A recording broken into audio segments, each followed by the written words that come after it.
Web reads. Welcome to a different sort of thing. We're reading a book. I'm here with my good pal Audrey. Howdy. From America. We're going to read a book. Possibly this will become a recurring thing, or maybe it won't. Who fucking knows? Either way, we're going to read 50 Shades of Grey, which is the obvious thing because it's the worst book, and neither of us have read it before, and we're going to read it. And we've got it right in front of us, and we're going to take turns reading it, and then we're going to say things about it, and we're going to chat, and it's going to be fun. Audrey, what do you think? I'm looking forward to it, Christopher. Do you want to start, or shall I start? I'd like to hear you start. Okay, very good. And let me put on my oratory voice. Chapter 1. I scowled with frustration at myself in the mirror. Damn my hair. It just won't behave. And damn Catherine Kavanagh for being ill and subjecting me to this ordeal. I should be studying for my final exams, which are next week. Yet here I am trying to brush my hair into submission. I must not sleep with it wet. I must not sleep with it wet. Reciting this mantra several times, I attempt once more to bring it under control with the brush. I roll my eyes in exasperation and gaze at the pale brown-haired girl with blue eyes too big for her face staring back at me, and give up. My only option is to restrain my wayward hair in a ponytail and hope that I look semi-presentable. What a run-on sentence. I mean, there's a lot of weird run-on sentences. She likes commas. Yeah, but I mean, who doesn't in this workaday world? In this economy, you can't afford to have full stops. Yeah, periods are expensive. Yeah. Kate is my roommate, and she has chosen today of all days to succumb to the flu. Therefore, she cannot attend the interview she arranged to do with some mega industrialist tycoon I've never heard of for the student newspaper. So I've been volunteered. I have final exams to cram for, one essay to finish, and I'm supposed to be working on this afternoon. But no, today I have to drive 165 miles to downtown Seattle in order to meet the enigmatic CEO of Gray Enterprises Holdings, Inc. That's a poorly named company. Yeah. As an exceptional entrepreneur and major benefactor in our university, his time is extraordinarily precious, much more precious than mine. But he has granted Kate an interview. A real coup, she tells me. Damn her extracurricular activities. Kate is huddled on the couch in the living room. Okay, so 165 miles is a fucking long way. That bitch is in another state. Yeah. You can't do that in an afternoon. Yeah, she's making it sound like just a trip to help my sick friend. Even if you're driving at 60 miles an hour or like 70 on the motorway, you're still going to take over 3 hours to get there. Or like nearly 3 hours. Yeah, and imagine traffic. It's going to be fucking abysmal. Okay, so first off, Kate's a fucking idiot succumbing to the flu. What was she thinking? I can't believe she chose that. Like, lady, why would you want it today of all days? I'm already sick of Kate and her shenanigans, to be perfectly honest. I hope that she doesn't appear again in this book. Personally, I'm jealous of the what's-her-nuts, the narrator, because I'm jealous. I wish I had bigger eyes. Mine are all squinty, so... Would you like blue eyes that are too big for your face? Would you like eyes that are sort of like... Chow! Anime, babe. Like that fucking movie with the anime robot, and it's really weird. Yeah, it's very Uncanny Valley. I'm just like, every time I see it, I'm just... I fucking hate that shit.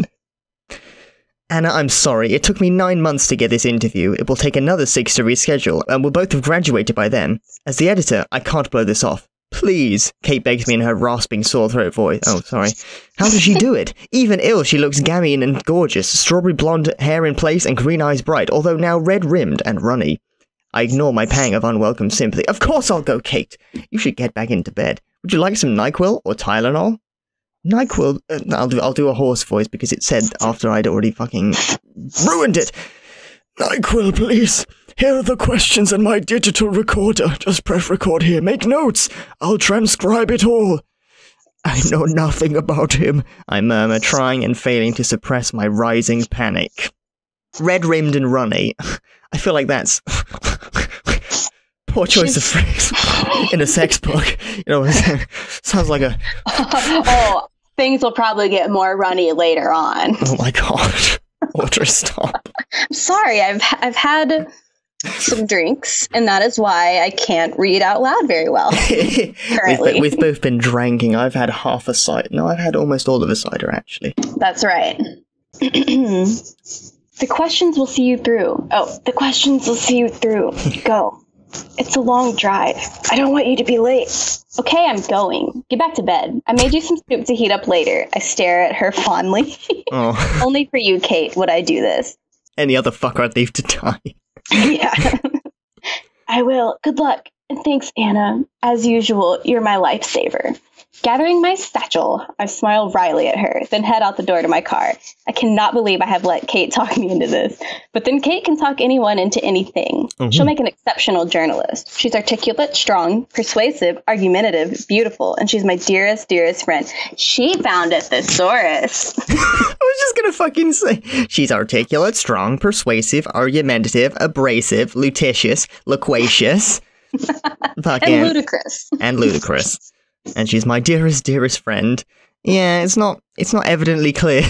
The way you said it, like, okay, I'm fucking going, get back into bed. I made you some fucking soup to heat up later, you piece of shit. A lot of contrast, like, for you, anything. I can't believe you talked me into this. Anything for you, Kate. I would drive 165 shitting miles to go and do this stupid interview with some big-knobbed bitch. And we don't know about his knob yet, that's not fair, I'm sorry. Yeah, it's probably, well, I don't know. Some stuff I heard makes me sound like he's a never nude.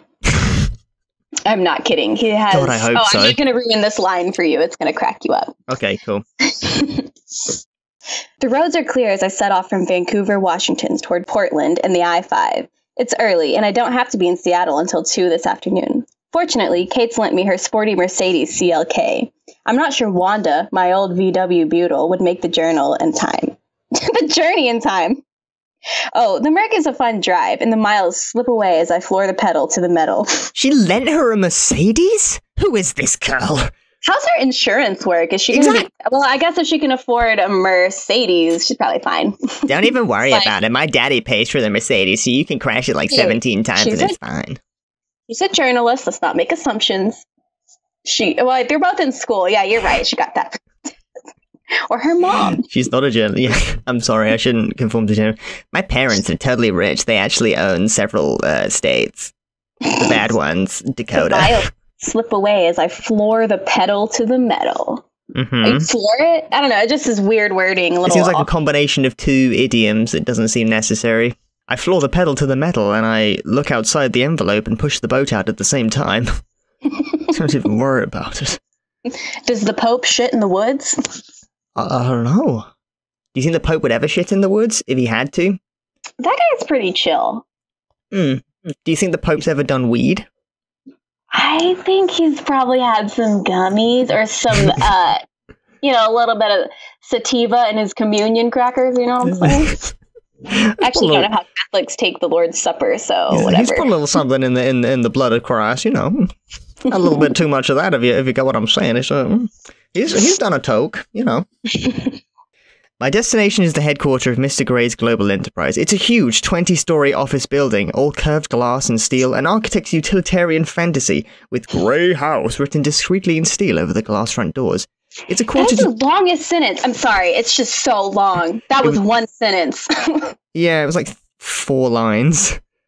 It's a huge 20-story office building. And I'm going to describe it some more. It's made of 50 billion materials. It's 1:45 when I arrive, greatly relieved that I'm not late as I walk into the enormous and frankly intimidating glass, steel, and white sandstone lobby. Behind the solid sandstone desk, a pleasant, attractive sandstone woman smiles sandstonely. A very attractive, groomed, blonde young woman smiles pleasantly at me. She's wearing the sharpest charcoal suit jacket and white shirt I have ever seen. She looks immaculate. Good for her. Do you think she's going to be part of the story? Do you think that nameless narrator and Mr. Grey are going to fuck her? Could be? I don't know. Let's find out. I'm here to see Mr. Grey, Anastasia Steele, for Catherine Kavanaugh. Excuse me one moment, Miss Steele. She arches her eyebrows slightly as I stand self-consciously before her. I'm beginning to wish I'd borrowed one of Kate's formal blazers rather than wear my navy blue jacket. I've made an effort and worn my one and only skirt, my sensible brown knee-length boots, and a blue sweater.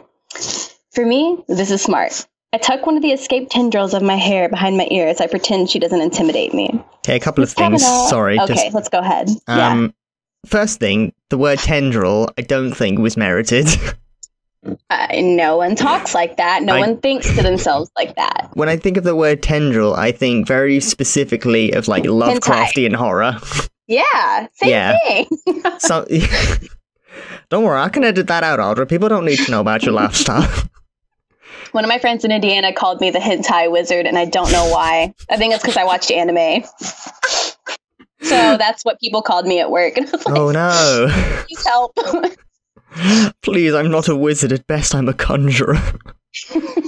I'm a sorcerer. It's wild magic. Come on. Okay, so Anastasia Steele is the most, like, 80s porno-sounding name I've ever heard. That's why I pronounced it Anastasia. Even then, it's still quite porn. It's like, oh, Anastasia Steele is going to be fucking Dick Ripley. That's very beautiful. Thank you. Yeah. You could do porn scat. Grim. Very grim. Are knee-length boots ever considered sensible? They wouldn't be knee length, they'd be knee height. Because length means going down. Oh. You know what I mean? Miss Kavanaugh is expected. Please sign in here, Miss Steele. You'll want the last elevator on the right. Press for the 20th floor. She smiles kindly at me, amused no doubt, as I sign in. She hands me a security pass that has visitor very firmly stamped on the front. I can't help but smirk. Surely it's obvious that I'm just visiting. I don't fit in here at all. Nothing changes, I inwardly sigh. Thanking her, I walk over to the bank of elevators past the two security men who are both far more smartly dressed than I in their well-cut black suits.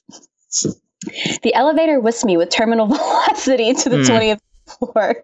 The doors slide open. I'm in another large lobby, again, all glass, steel, and white sandstone. I'm confronted by another desk of sandstone and another young blonde woman dressed impeccably in black and white who rises to greet me. Somebody has a fucking chub for sandstone, and it must be Mr. Grey. Kidding. I could not recognize sandstone if I saw it. I might be able to, but only just because it's a rock that looks a bit like sand. I could probably mistake a vast array of things for sandstone. You study physics. It's true. The elevator whisks me with terminal velocity to the Did you catch me go when you said that? Oh yeah, this was one of the ones I saw like a little spoiler of, because I was like, oh, who's in high school physics right now? Yeah, I mean that's something that's been thrown in there because, as you say, probably she's heard it in a high school physics lesson. Probably technically correct. But yeah, but how would she fucking know? How would she know it's at terminal velocity? Like, if you're going up at terminal velocity, you probably wouldn't be able to tell. Going down, you might be able to tell because you'd start floating. Miss Steele, could you wait here, please? She points to a seated area of white leather chairs. Behind the leather chairs is a spacious glass-walled meeting room with an equally spacious dark wood table and at least 20 matching chairs around it. Beyond that, there's a floor-to-ceiling window with a view of the Seattle skyline that looks out through the city towards sound. What? Is that a thing? It must be something locals know. Maybe it's a radio station? It's a stunning vista, and I'm momentarily paralyzed by the view. Wow. I sit down, fish the questions from my backpack and go through them, inwardly cursing Kate for not providing me with a brief biography. I know nothing about this man I'm about to interview. He could be 90 or he could be 30. The uncertainty is galling, and my nerves resurface, making me fidget. I've never been comfortable with one-on-one interviews, preferring the anonymity of a group discussion where I can sit inconspicuously at the back of the room. To be honest, I prefer my own company, reading a classic British novel, curled up in a chair in the campus library. Excuse me. not sitting twitching nervously in a colossal glass and stone edifice.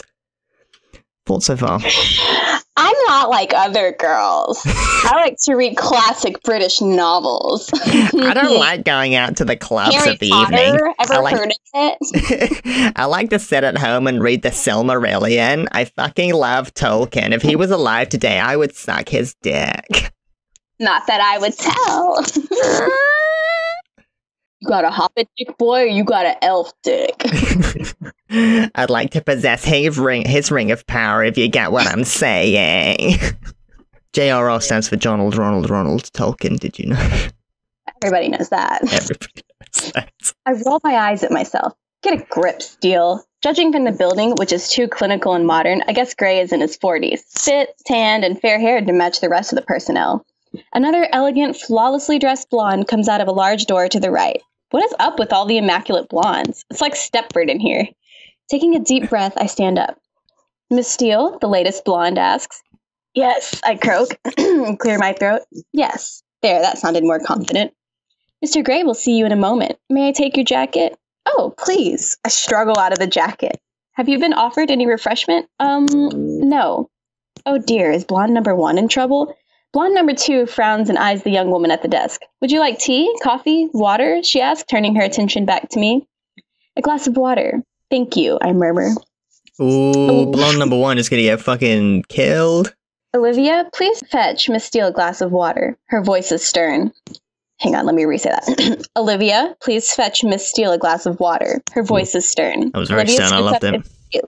And scurries to a door on the side of the foyer. Oh. My apologies, Miss Steele. Olivia is our new intern. Please be seated. Mr. Gray will be another 5 minutes. Olivia's gonna get fucking murdered. Get your shit together. Just because you're blonde, I mean... The only reason we hired you, Olivia, but... Very helpful. Even with the riffraff that crawls in. No, you at least, even if they're a homeless person, you could at least offer them some fucking iced water, Olivia. Jesus shit, what are we not paying you for, Yeah, she's just trying to live. She's gonna turn up, like, hacked up in a body bag, I can guarantee it. Oh, not that far. Yeah, no. It'll just be inter-office politics, you know how it is. Nope. This is the kind of thing that Mr. Gray's into. He's gonna, like, beat her within an inch of her life with a riding crop and then dismember her. Yeah. That's what he's into. We don't know that. I'm gonna just assume that he likes spunking on corpses.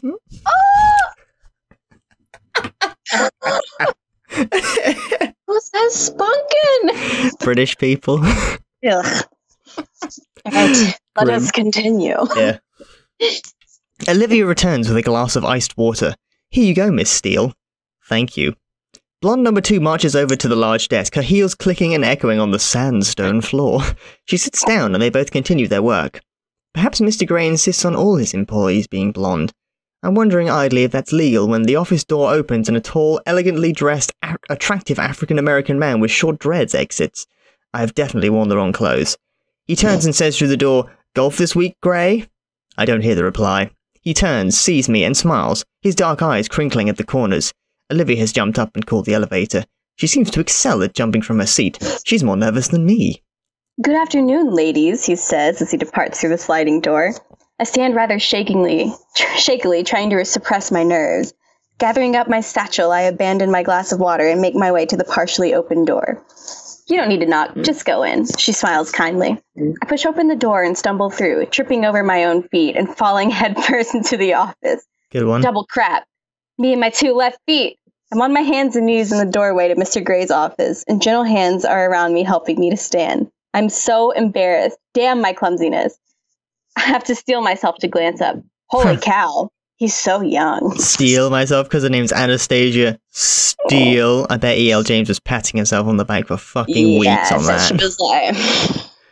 I'm not sure if you're aware, dear reader, but that's actually the name of the protagonist. Ever heard of wordplay? Miss Kavanaugh. He extends a long-fingered hand to me once I'm upright. I'm Christian Gray. Are you all right? Would you like to sit? So young and attractive. Very attractive. Do you want to sit on his dick? Gosh. He's tall, dressed in a fine gray suit, white shirt, and black tie with unruly dark copper-colored hair and intense, bright gray eyes that regard me shrewdly. It takes a long moment for me to find my voice. Actually, I mutter, if this guy is over 30, then I'm a monkey's uncle. In a daze, I place my hand in his and we shake. As our fingers touch, I feel an odd, exhilarating shiver run through me. I withdraw my hand hastily, embarrassed. Must be static. I blink rapidly, my eyelids matching my heart rate. Miss Kavanaugh is indisposed, so she sent me. I hope you don't mind, Mr. Gray. And you are? His voice is warm, possibly amused, but it's difficult to tell from his impassive expression. He looks mildly interested, but above all, polite. Anastasia Steele. I'm studying English literature with Catherine, Miss Kavanaugh at Washington State. I see, he says simply. I think I see the ghost of a smile on his expression, but I'm not sure. Oh shit, son. She's messed up the whole affair. She's come in, she's fallen over. She said, holy cow, who talks like that? She's only said it in her head, it's fine. It's not the 1950s, but except in her head, which is fine. Yeah, I mean, I have been told I talk like like I'm from the backwoods in the 40s, but even I don't say holy cow. She's fucked up the whole... Okay, so my eyelids matching my heart rate is a fucking joke. How could you possibly... I knew a guy that blinked like that, and he was kind of a dick. I remember being in like 5th grade, and he cut one of my friends in the lunch line, and I looked at him, and I just started blinking at him really hard, and I was like, hey, is there something wrong? And he cried. I thought that was always going to go in a different direction. No, I just zeroed in on his insecurities and made him cry because he was being a bully, so I bullied him back. I thought you were going to say that he like cut someone. Oh, no. That's good. I don't know how you guys say it over there. He jumped in line. Cutting line is fine. I just heard the word cut and I was like, oh shit, someone got stabbed. Anastasia Steele, she's studying with... and she fumbles over the name 3 fucking times. How is she going to make it through English literature with that sort of attitude? Yeah, I mean, how old do you think she is? Given that she's studying at university, she must be between 18 and 21, roughly, and I would guess probably 19. They're about to... Bone Zone.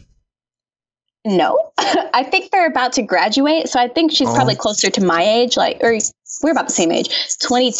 Maybe she's like 21 or 22. Yeah. I think we're older. Right. Yeah. But yeah. I mean, it's got to be pretty damn consensual for this nasty little book. So hopefully she's older than 19. Okay, so would you like to sit on this dick? He waves me towards an L-shaped white leather couch, exactly the shape of a dick and balls. Damn. This thing is just loaded with fucking metaphors and symbolism. A lot of innuendos. Sandstone, that's probably like wordplay for spooge or something. I'm fucking... That's what came to my mind. Cum that's hardened into a rock. Oh no. You are fucking regretting asking to do this with me, aren't you? Already. No. I just didn't know that Chris had that many words for cum. I just didn't have any idea. Well, I'll be damned. He's just said a lot of stuff. He said spunk. He said... I already forgot what you just said. Spooge. Splooge, yeah. Mercy me, I ain't even heard that many words for jism. That's not how the Lord speaks. Those words ain't in the Bible. We call that cow's milk, okay? That's fucking grim. Get it by the gallon. Y'all want to come down to my place and have a tall glass of milk? Oh, okay, let's continue. Jeez. His office is way too big for just one man. In front of the floor-to-ceiling windows is a modern dark wood desk that 6 people could comfortably eat around. It matches the coffee table by the couch. Everything else is white, ceiling, floors and walls, except for the wall by the door, where a mosaic of small paintings hang, 36 of them arranged in a square. They're exquisite, a series of mundane, forgotten objects painted in such precise detail they look like photographs. Displayed together, they're breathtaking. Did she count them that fast? I don't know, maybe she's an idiot savant. That was just like really fast. Look, shall I do a voice for Gray, like a separate voice to my orator's voice? Yeah, do like a sexy... Do your sexiest British voice. Wait, you can do an American accent. Let's hear it. Well, what region of America? Northeast? No, Northwest. Pacific Northwest. You lived in Canada for a bit. I don't know where. Do you want a Canadian accent? Because I could try and do that. No, just do like just a general American one. Okay, I'll try and do like a deep voice so that it's sensual rather than like whiny and Nigel Thornberry-ish. A local artist, Troughton, says Gray when he catches my gaze. They're lovely, raising the ordinary to extraordinary, I murmur, distracted both by him and the paintings. He cocks his head to one side and regards me intently. I couldn't agree more, Miss Steele, he replies, his voice soft, and for some inexplicable reason, I find myself blushing. Ooh. Blushing in more cheeks than her face. My butt cheeks were blushing at him. Suddenly, just the sound of his voice made my arse hot. Oh, Christopher, that's vile. Please, your mother could hear this. Apart from the paintings, the rest of the office is cold, clean, and clinical.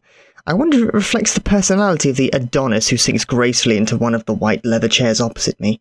I shake my head, disturbed at the direction of my thoughts, and retrieve Kate's questions from my backpack. Next, I set up the digital recorder and am all fingers and thumbs, dropping it twice on the copy table in front of me.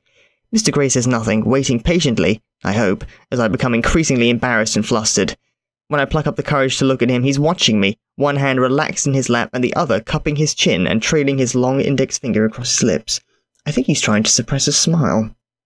So already she is mad hot for Gray. Yeah, it's like she's never been looked at by a man before. My normal reaction to being looked at by a man is like a middle finger. Like, I don't want you to look at me, bitch. I know I've got mustard in my hair. I put it there. I was eating. Let's turn it around. I was storing that shit for later. What if my hot dog became dry? Dipshit. Ain't you never planned for a meal before? Goddamn. You dip wad? Yeah, no, it sounds like she's like inches away from becoming the quintessential debutante of, oh, mercy me, Mr. Gray, I can't believe that I'm being ogled by such an attractive and eligible young bachelor at the spring cotillion. Oh, you should come visit me and we'll go visit Louisiana. Fit right in. That was more of like a Georgia thing. I was like strolled up to the bar with like, howdy y'all, could I have a couple of mint juleps on the rocks? And they'd be like, you do a pretty good Texas accent. It's the only one I don't cringe at. It's all pretty bad. Sorry, I stutter. I'm not used to this. Take all the time you need, Miss Steele, he says. Oh, that's hot. Thank you. Do you mind if I record your answers? After you've taken so much trouble to set up the recorder. You ask me now? I flush. He's teasing me? Mugging her off to the moon. I blink at him, unsure what to say, and I think he takes pity on me because he relents. No, I don't mind. Did Miss Kavanaugh explain what the interview is for? Yes. To appear in the graduation issue of the student newspaper, as I shall be conferring the degrees at this year's graduation ceremony. Oh, this is news to me, and I'm temporarily preoccupied by the thought that someone not much older than me, okay, maybe 6 years or so, and okay, mega successful, but still, is going to present me with my degree. I frown, dragging my wayward attention back to the task at hand. Good. I swallow nervously. Did she swallow good? I don't... You have a confident swallow. Gulp. I'm disappointed in that turn of phrase. Good, I swallow nervously. I have some questions, Mr. Gray. I smooth a stray lock of hair behind my ear. It sounds like she's sorry to interrupt there. That's fine. She's going, oh, I can't believe that someone only 6 years older than me would be presenting my degree. It sounds like she's more preoccupied with like, oh, I don't want to sploosh at the graduation ceremony because it's so fucking fit. I thought you might, he says deadpan. He's laughing at me. My cheeks heat at the realization, and I sit up and square my shoulders in an attempt to look taller and more intimidating. Pressing the start button on the recorder, I try to look professional. She has fucked up looking professional. Yeah. Beyond all reason. Honey. You're very young to have amassed such an empire. To what do you owe your success? I glance up at him. His smile is rueful, but he looks vaguely disappointed. Business is all about people, Miss Steele, and I'm very good at judging people. I know how they tick, what makes them flourish, what doesn't. That does not make sense. What makes them flourish? Yeah. Bitch! I know exactly what conditions to put people in to make them do good. Yeah, what? Okay, I'm anyway. literally the world's greatest businessman. That's what I'm so successful. Fucking... Flourish. What doesn't? What inspires them? And how to incentivize them? I employ an exceptional team, and I reward them well. He pauses and fixes me with his gray stare. My belief is to achieve success in any scheme, one has to make oneself master of that scheme. Know it inside and out. Know every detail. I work hard, very hard, to do that. I make decisions based on logic and facts. I have a natural gut instinct that can spot and nurture a good, solid idea in good people. The bottom line is, it's always down to good people. It's not the only thing that he works on really very hard. Oh, if you get what I'm saying. Talking about his dick. Maybe you're just lucky. This isn't on Kate's list, but he's so arrogant. His eyes flare momentarily in surprise. I don't subscribe to luck or chance, Miss Steele. The harder I work, the more luck I seem to have. It really is all about having the right people on your team and directing their energies accordingly. I think it was Harvey Firestone who said, the growth and development of people is the highest calling of leadership. Okay, I agree with Anastasia. This guy sounds like a cunt. Yeah. I don't prescribe to luck. Sure, my parents may have had a $10 million trust fund waiting for me when I turned 18, but it's all... You know he's on the incel Reddit, like...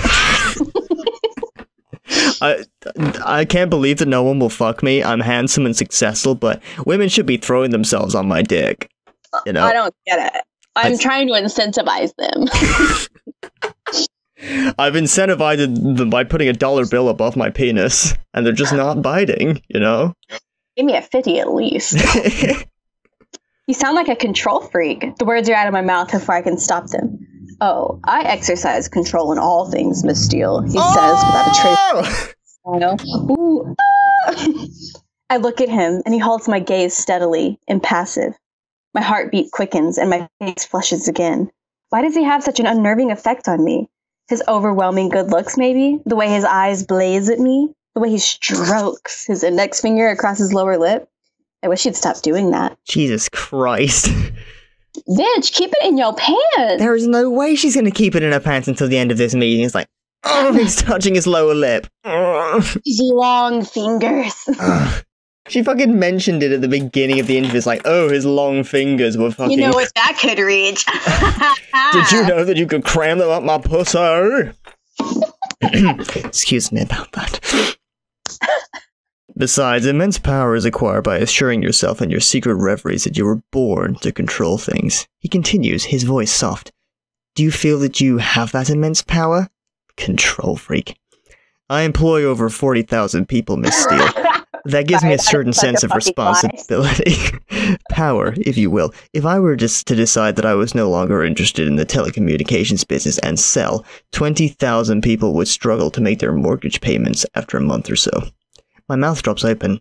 I'm staggered by his lack of humility. Don't you have a board to answer to? I ask, disgusted. I own my company. I don't have to answer to a board. This is capitalism gone awry. Yeah. This is bullshit. Let's get the comrades in. Let's get a good old-fashioned communist beatdown up on this bad boy. Paddlings at dawn, throwing the people's elbow at him. That's not communism, that's Dwayne The Rock Johnson. Sorry, I've mixed my metaphors. He raises an eyebrow at me. Of course, I would know this if I'd done some research, but holy crap, he's arrogant. I changed tack. Do you have any interests outside your work? I have varied interests, Miss Steele. A ghost of a smile touches his lips, almost like his long, slender fingers are touching his lips. You know what else they could be touching? My feet. That's right. Could be giving her a rather sensual foot massage after a hard day's traveling. I thought you were talking about his tongue. I was trying to make a foot fetish joke. Oh, I was watching with a foot fetish. You do you. I will sell you pictures of my feet if you want. My @ is butt_sword on Twitter. Just send me a DM if you want some feet pics. I won't be sending you feet pics, but I know why. A ghost of a smile touches his lips. Very varied. And for some reason, I'm confounded and heated by his steady gaze. His eyes are alight with some wicked thought. But if you work so hard, what do you do to chill out? Chill out? He smiles, revealing perfect white teeth. I stop breathing. He really is beautiful. Nobody should be this good looking. Well, to chill out, as you put it, I sail, I fly, I indulge in various physical pursuits. He shifts in his chair.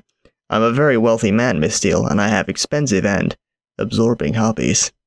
I glance quickly at Kate's questions, wanting to get off this subject. You invest in manufacturing. Why? Specifically, I ask, why does he make me so uncomfortable? Is it because of the incredibly sexually charged nature of this conversation, the fact that she is clearly moist for him? It is disgusting. Does he donate to charity, you think? Or is he just like, oh, I need another quote? Absolutely not. He never donates to charity. There's no way.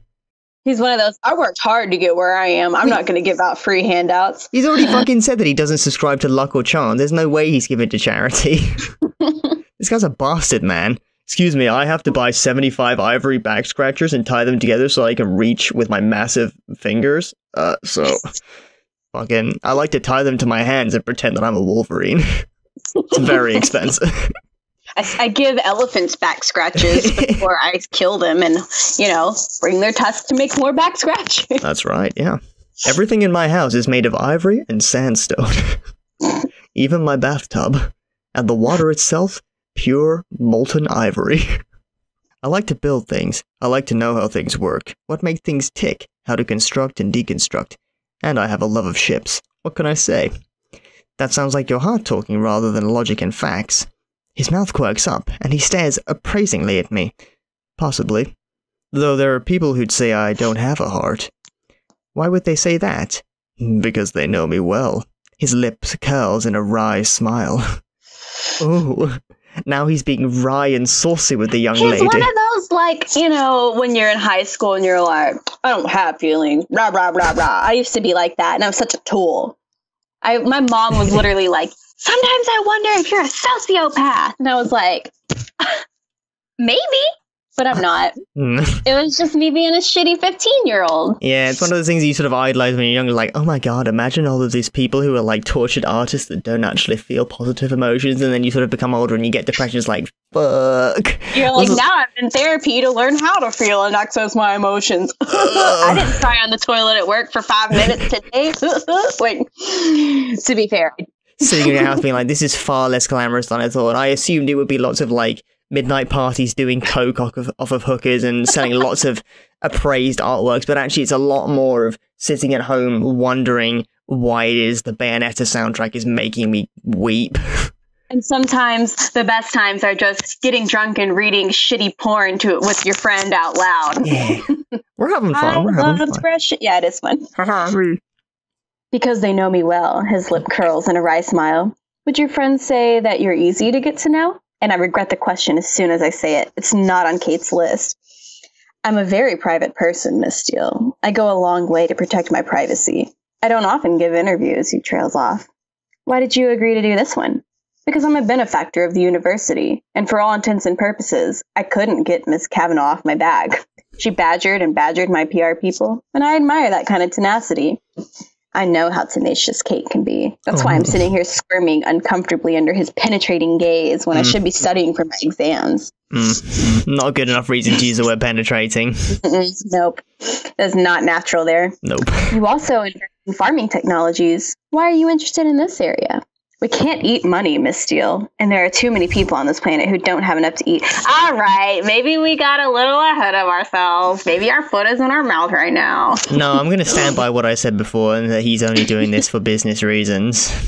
Could be. We can't eat money. That sounds like a stereotypical rich guy thing to say, being like, we can't eat money, Miss Steele. So my company, Hyperglobal Mega Grainet, is we grow grains. Monsanto. What we do is we grow grain and then we cram it down the throats of poor people so that they never starve.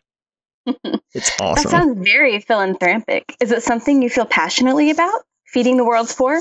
He shrugs, very non-committal. It's shrewd business, he murmurs, though I think he's being disingenuous. It doesn't make sense. Feeding the world's poor? Feeding the world's poor? It sickens me! Why can't they feed themselves? Why? I can't see the financial benefit of this, only the virtue of the ideal. I glance at the next question, confused by his attitude. Do you have a philosophy? If so, what is it? I don't have a philosophy as such. Maybe a guiding principle. Carnegie's a man who acquires the ability to take full possession of his own mind and may take possession of anything else which he is justly entitled. I'm very singular, driven.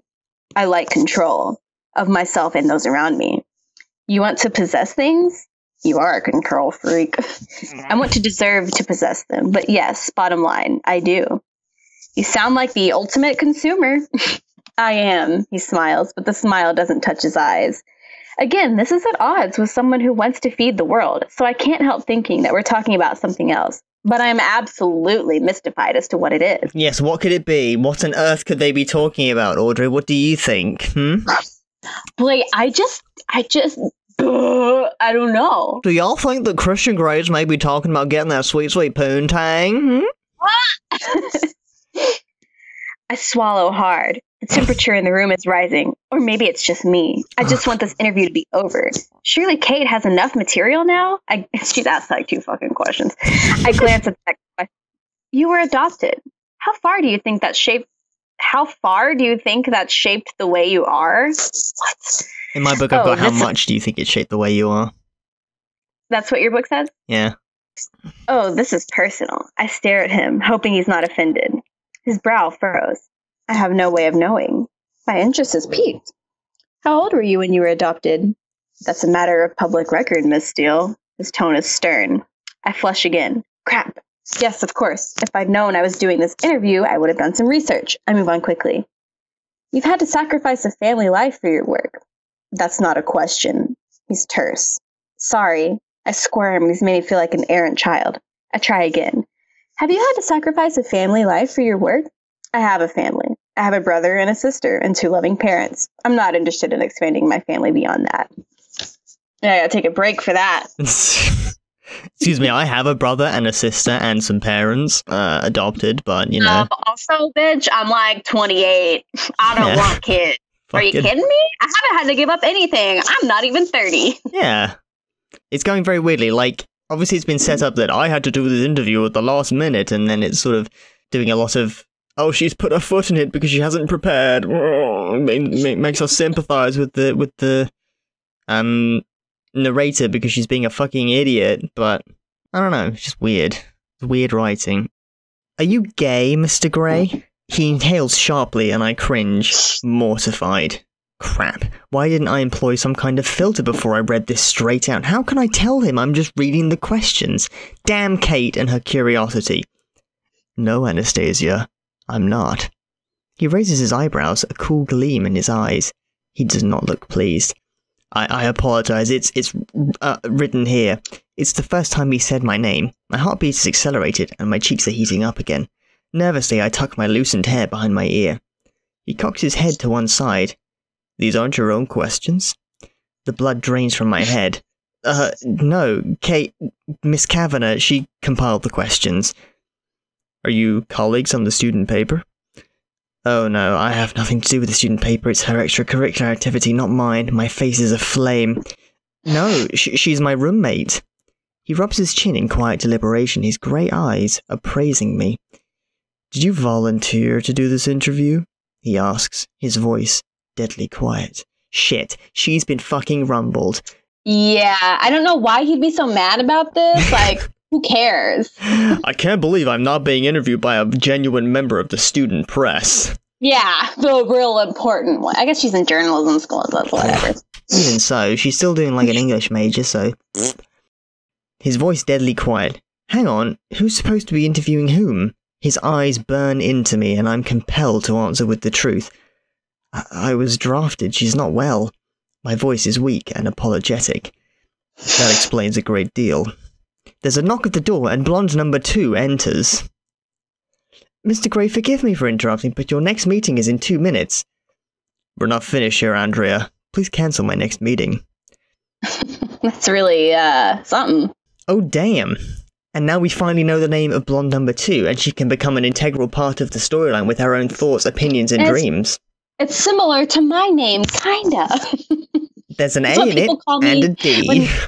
A lot of people that I used to work with that were, like, immigrants from Mexico could not say Audrey for some reason. It was really hard for them, so they'd say Andrea. And I was like, that's close enough, that's fine. It's got similar letters and sounds, fuck it. I'll kind of look if you say Andrea, I'll know. Yeah.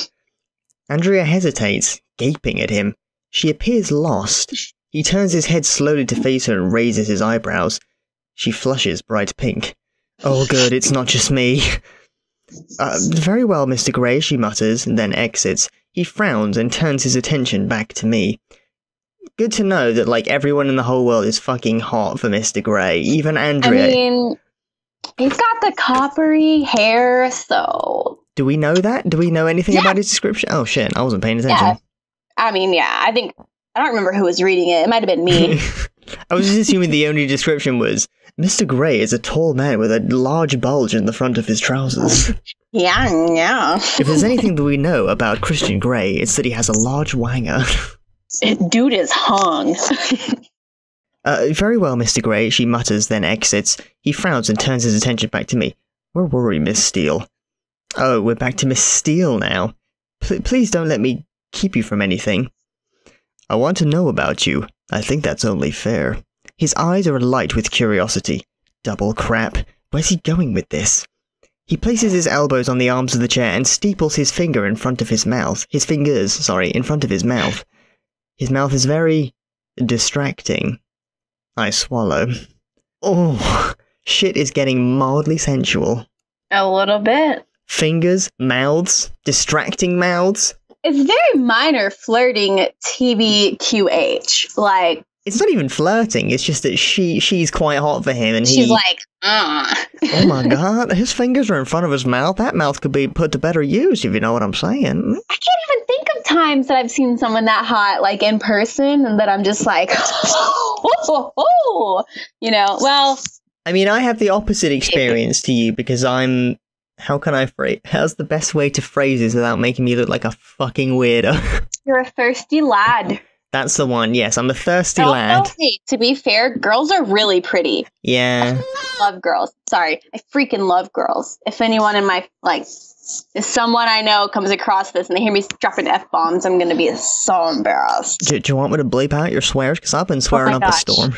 That would be really funny, I think. Just yours and not mine. Yeah. Okay. Yeah, I'm attracted to a lot of people. Because people are pretty. Yeah. I like looking at girls. Yeah. Pretty sure I'm not, gay or anything, or bi. Who knows? Who knows? Not me. But girls are very aesthetically pleasing to look upon, so you're fine. They got nice curves and features, and they're good. Boys are square, and they look like sandstone. Very smooth and white. I don't know. I guess sandstone would be white. It makes me think of sand. Sandstone is kind of like a beigey, yellowish type stone. Oh, yeah. That's kind of what I got in my mind. It's like sandy, I think. I swallow. There's not much to know. What are your plans after you graduate? I shrug, thrown by his interest. Move to Seattle with Kate, find a job? I haven't really thought beyond my finals. I haven't made any plans, Mr. Grey. I just need to get through my final exams, which I should be studying for right now rather than sitting in your palatial, swanky, sterile office feeling uncomfortable under your penetrating gaze. Yet again, not a particularly merited use of the word penetrating. I suppose penetrating gaze is a pretty, I'll give her that. Yeah. It's a fairly standard phrase. Penetrating. But you can tell that it's obviously in here for innuendo. Yeah. I don't know why it's so obvious, but it is. Just because we know that this is a sex book and they've used the word penetrating, I suppose you've been yes. He asked the question thrustingly. Fucking. That would be quite obvious. The question had a very penile nature to it. A very orgasmic expression. He rubbed his fingers along his bottom lip in a sensuous and sexual nature. It made me queef with... I was going to say quiver. We run an excellent internship program here, he says quietly. I raise my eyebrows in surprise. Is he offering me a job? Oh, I'll bear that in mind, I murmur, completely confounded. Though I'm not sure I'd fit in here. Oh no, I'm musing out loud again. Why do you say that? He cocks his head to one side, intrigued, a hint of a smile playing on his lips. It's obvious, isn't it? I'm uncoordinated, scruffy, and I'm not blonde. Not to me, he murmurs. His gaze is intense, all humor gone, and strange muscles deep in my belly clench suddenly. Ugh. I tear my eyes away from his scrutiny and stare blindly down at my knotted fingers. Knotted fingers? What's going on? I have to go. Now. I lean forward to retrieve the recorder. She sounds... The fucking way she's describing is like, what's going on? I have to go. It sounds like she's getting her first period or something. She's like, what the fuck is happening to my body? I've never felt sexual attraction before. What the fuck is going on here? Oh my god, this man looked at me and he touched his lip with his finger and now my pussies are quivering and I don't know what to do. I gotta get out of here. Would you like me to show you around? He asks. I'm sure you're far too busy, Mr. Gray, and I have a long drive. You're driving back to WSU in Vancouver? He sounds surprised, anxious even. He glances out the window. It's begun to rain. Well, you'd better drive carefully. His tone is stern, authoritative. Let me reread that. Well, you'd better drive carefully. Why should he care? Did you get everything you need? He adds. Yes, sir, I replied, packing the recorder into my satchel. His eyes narrow, speculatively. Thank you for the interview, Mr. Gray. The pleasure's been all mine, he says, polite as ever. As I rise, he stands to hold out his hand. Until we meet again, Miss Steele. And it sounds like a challenge or a threat. I'm not sure which. I frown. When will we ever meet again? I shake his hand once more, astounded that the odd current between us is still there. It must be my nerves. And then they never met again. She left and drove home and they never spoke to each other again and the book was over. Yay! Yay! What a fun time we've had this evening. Mr. Gray, I nod at him. Moving with lithe, athletic grace to the door, he opens it wide. That's not the only thing. Now, the only thing that's going to be open and wide, if you get what I'm saying. Just ensuring you make it through the door, Miss Steele. He gives me a small smile. Obviously, he's referring to my earlier, less than elegant entry into his office. I flush the toilet. That's very considerate, Mr. Gray. I snap, and his smile widens. I'm glad you'd find me entertaining. I glower inwardly, walking him into the foyer. I'm surprised when he follows me out. Andrea and Olivia both look up, equally surprised. Did you have a coat? Gray asks. Yes. Olivia leaps up and retrieves my jacket, which Gray takes from her before she can hand it to me. He holds it up, and, feeling ridiculously self-conscious, I shrug it on. Gray places his hands for a moment on my shoulders. I gasp at the contact. If he notices my reaction, he gives nothing away. His long index finger presses the button summoning the elevator, and we stand waiting, awkwardly on my part, coolly self-possessed on his. The doors open and I hurry and desperate to escape. I really need to get out of here. When I turn to look at him, he's leaning against the doorway beside the elevator with one hand on the wall. He really is very, very, really, really ridiculously good looking. He is so sexy. He make me... It's distracting. His burning gray eyes gaze at me. Anastasia, he says as farewell. Christian, I reply. And mercifully, the doors close. And that's the end of chapter one. Wow, that was exciting stuff. Okay, so things to think about in this chapter.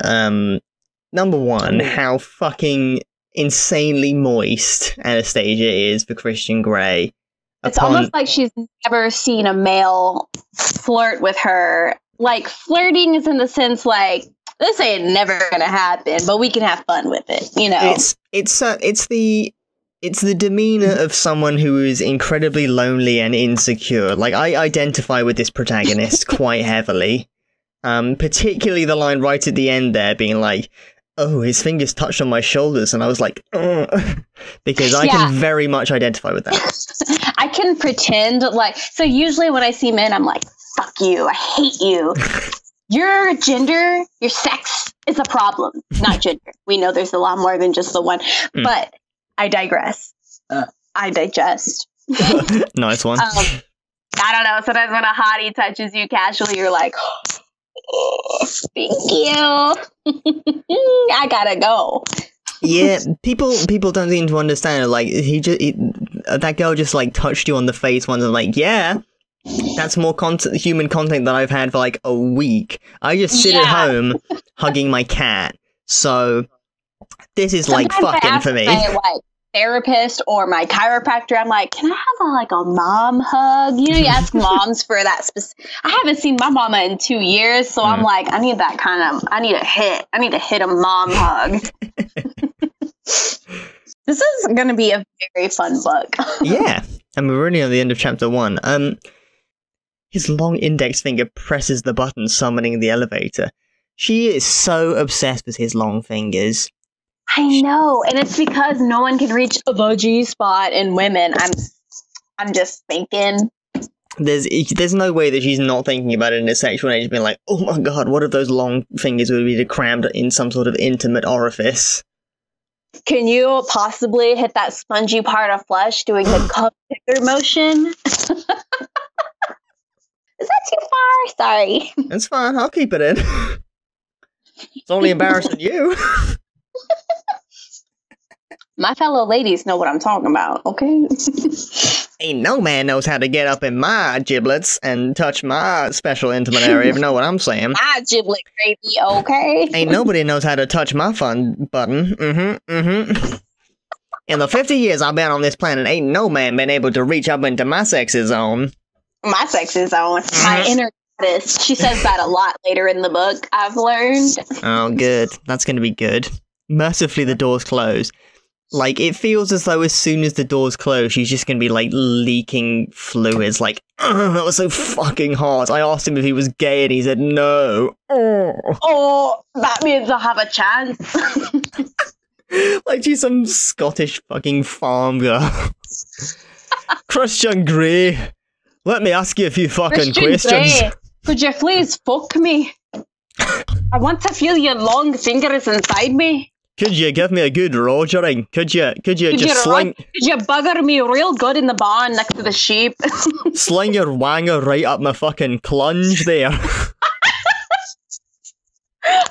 Clunge! I forgot about that. I don't know why I would know that. Clunge is one of the very, very worst words that means vagina. I love it. In the huge list of words that mean vagina that are fucking terrible, clunge is very high. It's a bad mouthfeel. It's you don't want something with bad mouthfeel when you're going into pussy-related ventures, that's for damn sure. That's for damn sure. You ready for chapter 2? Excuse me.